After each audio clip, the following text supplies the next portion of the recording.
Bonjour à tous, je m'appelle Cédric Gracia, j'ai 36 ans, je suis né à Pau, dans les Pyrénées-Atlantiques, et je suis maintenant résident ici à Andorre depuis 10 ans.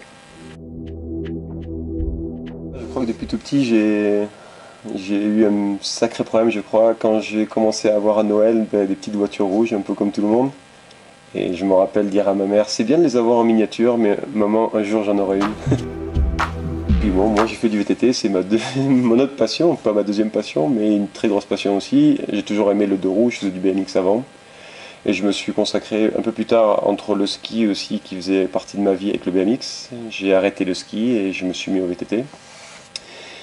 Et voilà, j'ai découvert des trucs fantastiques jusqu'à aujourd'hui, parce que voilà, aujourd'hui j'en vis encore et je fais du vélo et c'est ma passion et j'ai toujours l'impression d'être un petit enfant en train de jouer dans la boue et de voyager le tour du monde. Je crois que c'est peut-être pour ça que j'ai pas été non plus 10 fois champion du monde. Où j'ai eu des titres, mais pour moi, c'est pas le truc. Bien sûr, t'es comme tout le monde. Quand t'es sur un podium du championnat du monde, qu'on te met un maillot de champion du monde, t'es content. Mais, mais j'étais content sur le moment, j'étais pas forcément content après pour me dire, oh, j'étais champion du monde. Ça n'a jamais été un but? Non. Non, j'étais content de gagner des courses. Je mentirais de dire que non, que ça me faisait pas plaisir. C'est bien de se retrouver sur la première marche du podium, mais c'est éphémère, quoi. Voilà, c'est bien, t'as gagné pour la ligne. C'est bon, tu sors du podium, t'as déjà oublié, quoi. C'est pour ça que quand on me demande qu'est-ce que j'ai fait dans ma carrière, j'ai vraiment du mal à le dire parce que réellement, c'est pas important. Et si je regarde pas un bout de papier, je peux pas te dire qu'est-ce qui a été le moment le plus fort pour moi. Le moment le plus fort pour moi, ça n'a même pas été une compétition, ça a été, oui, c'est une compétition, ça a été la Rampage.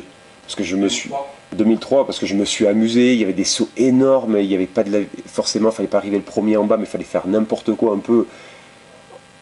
Dans ce run-là, c'était du freeride, c'était nouveau et c'était vraiment un run de plaisir.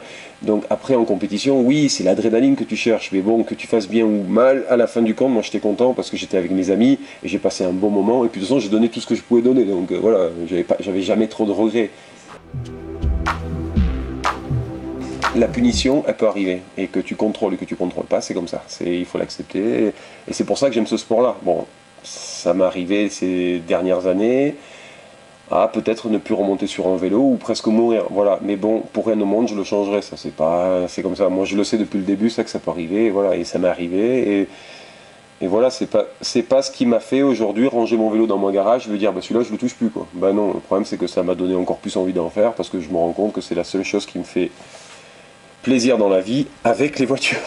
Les voitures aussi, et ça c'est un très gros problème parce que ça, je l'ai pas gratuitement. Ça, je le paye.